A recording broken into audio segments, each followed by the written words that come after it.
Hello, my name's Bond, Richard Bond, and this is Curmudgeonly Yours, a show on Society Bites Radio, part of the Radio Ear Network family, supplying social interaction for the mind and soul. The introductory and concluding music to this show is La Polonaise by Wieniawski, played by Max Bond. I am your host and curmudgeon, where everything is what it seems.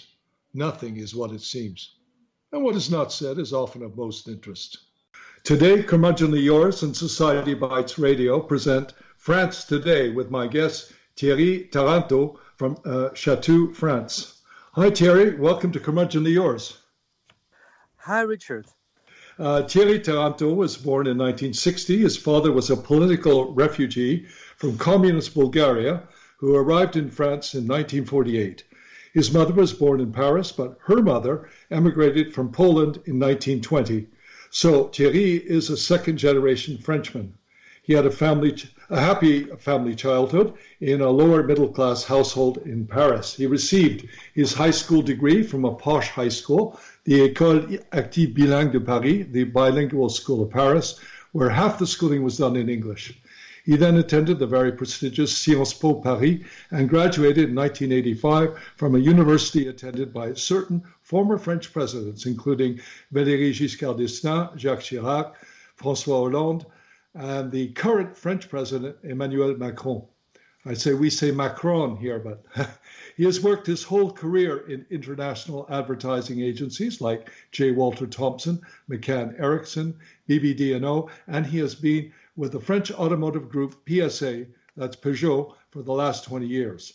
Thierry first married a Canadian model from Vancouver and had a daughter who was born in 1990. After his divorce, he then married a French chartered accountant with whom he sired two boys, 11 and 14 years of age. They now live in the suburbs near Paris, in Chateau. Thierry Taranto, we'll be talking today about life in France, both the good and the bad. Mostly good, I presume. First, tell me a little more about your background and how life is generally treating you and your family here in France. Have you lived and worked in other parts of the world? And if so, where? How does life in France compare to that in other countries? Ooh, so many questions in one sentence, Richard. I'll try to answer them. I think life is not treating me bad, especially if I compare it with lots of people. And I worked abroad. I've worked in New York for 6 months just before graduation. Mm-hmm. And it was a very fascinating experience because New York is like the center of the world. Everything happens there. Everything happens there. And also, you meet all kinds of people. That's why they call it the Big Apple. Yeah. One of my uncles used to say that all the crazy people of the world once in their life met in New York. Because you see so many different people. Yeah. How is life in France? I think on the whole, it's getting harder and harder. France had the 30 glorious years after World War II, where there was a growth every year and the pie was getting bigger, so it was easier to share. Mm-hmm. Now the pie is not getting bigger and the system is cracking.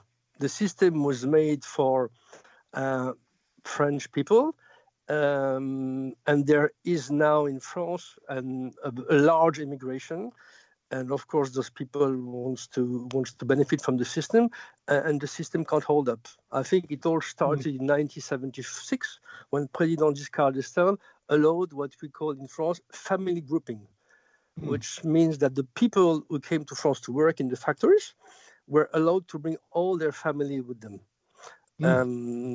For instance, this is not allowed in a country like Switzerland. When you emigrate to Switzerland, you work for a contract, 5 years, 6 years, 10 years, then you go back home. In France, we've had lots of people from different countries coming and their family coming, and the system can't cope with it. So it's harder. It's harder. Okay, because I remember de Gaulle was talking about France is France when certain types of people are there, but when everybody comes in, it's no longer France.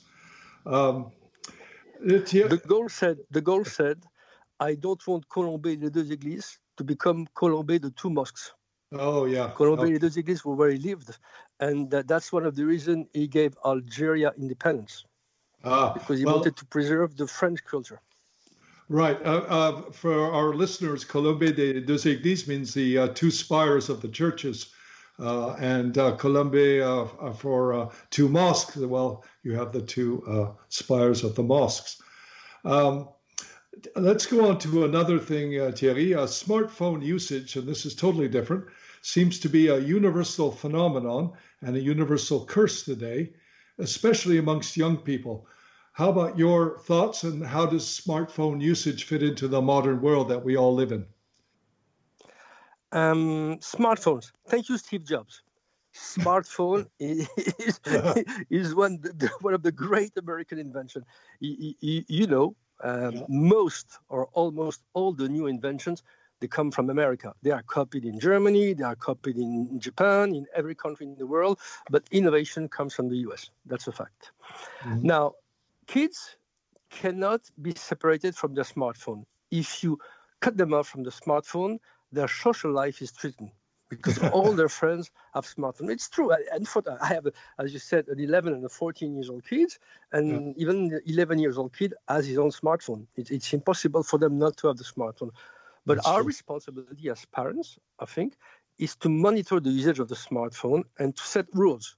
No smartphone at the dinner table, no smartphone an hour before going to bed, and limit the amount of screens, whether it's an iPad, a smartphone, a TV screen, during the weekend. Mm-hmm. Mm-hmm. You may just limit it to the weekend. Oh, during the weekend, most of the time during the weekend, and a little bit during the week that they can correspond to with their friends. But if not, they won't do their homework. They won't even go out in the garden. They won't do any sports. They will be hooked up on that thing, and it's not good for their social skills. You don't interact with people with a smartphone the way you interact in real life. It's true, and even adults now, it's hard to get their attention because they're always on the smartphone. It's a big problem. Let's talk about Thierry. Let's talk about Brexit and how that will affect life in France. I know it's from the UK, but do you expect more people coming to France as a result of Brexit? Are European leaders such as Macron or Merkel being too tough on the UK, even though over 50% of the UK wants Brexit? As a result of Brexit, will Paris become more of a financial city than it already is? And do you expect the business climate to improve in France as a result? That's a tough cookie. Let's start with the beginning. Brexit is the result of a democratic vote in the UK. The UK has a parliamentary tradition of democracy where the parliament does the law. It's the first time, I think, in the history of democracy in the UK that there was a referendum where people were directly asked a question. They voted to the tune of 52% to exit the EEC, or whatever you call it. Yeah. So it's a frank vote. It's not 51-49. It's 52-48. Now, if you look at the UK and the way the country votes, I think there's a British journalist called David Goodhart who wrote a book called The Road to Somewhere. And he divides the British people into two categories, the somewhere and the anywhere. The anywhere voted against Brexit. They are the one in London, they are the one in big city, they speak different languages, they can work anywhere with the computer, and they are benefiting from mondialization. The somewhere are the guys whose jobs are basically taken away and given to Chinese or Indian people. They cannot move from one city to another, they don't speak foreign language, and they are the victim of globalization. Jeez. And that's what happened in the UK. I think maybe that's what happened with the election of President Trump in the US. That's what happened in Austria. That's what happened in Hungary. That's what's happening in Western Germany now with the rise of the far right. This EEC and the mondialization has forgotten their people. So now their people are reacting, and I think it's pretty frightening. Now, of course, some of the business will move to France. will move to Paris. How much? I have no idea, because you have strong competition from Switzerland, you have strong competition from Germany, strong competition from Belgium. So we will probably benefit from the Brexit. But I think the Brexit, if it happens in a successful way, could be the beginning of the end of the bureaucratic Brussels Europe as we know it today. The UK does it with less trouble than predicted. Other countries will look at their example.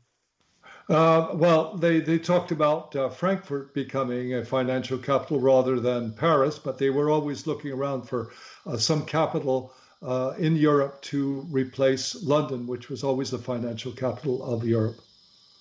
I'm not sure London will lose that much. I think the Brits are very clever. They've demonstrated that all throughout history. And maybe they'll find a way to keep London on the financial capital. They have some special laws for finance. And don't underestimate the use of English. English is the language of business. And that's quite very important. Huh?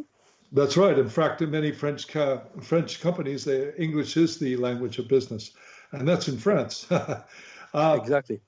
Let's go on to another thing that's sort of related, but I'm going back in time, 100 years back in time. The First World War was about nationalism and was fought on European soil.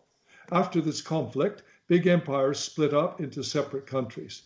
Back to the present, President Trump calls himself a nationalist, America first. He says that each country should put itself first, France first, Germany first, the UK first, and so on. Nevertheless, he's being criticized by the leftist or mainstream media, 90% of which is anti-Trump, by the way, for using this word first. It tries to call him a white nationalist in order to link him to former uses of nationalism, as well as to the Nazis that came to power after World War I. Would you care to comment on this? Yes, I would. First of all, there is something to be clarified. Being a nationalist does not mean that you're a Nazi. I think it's two separated things, two completely separated things. President Trump is so far protecting the United States, and he seems to be the only one to do it for a very, very long time. Brexit is UK first. What you see in most or all the modern democratic society of the Western world is a reaction of the people who are suffering from globalization and who have lost their jobs. Those are the people who elected President Trump. Those are the people who voted for Brexit.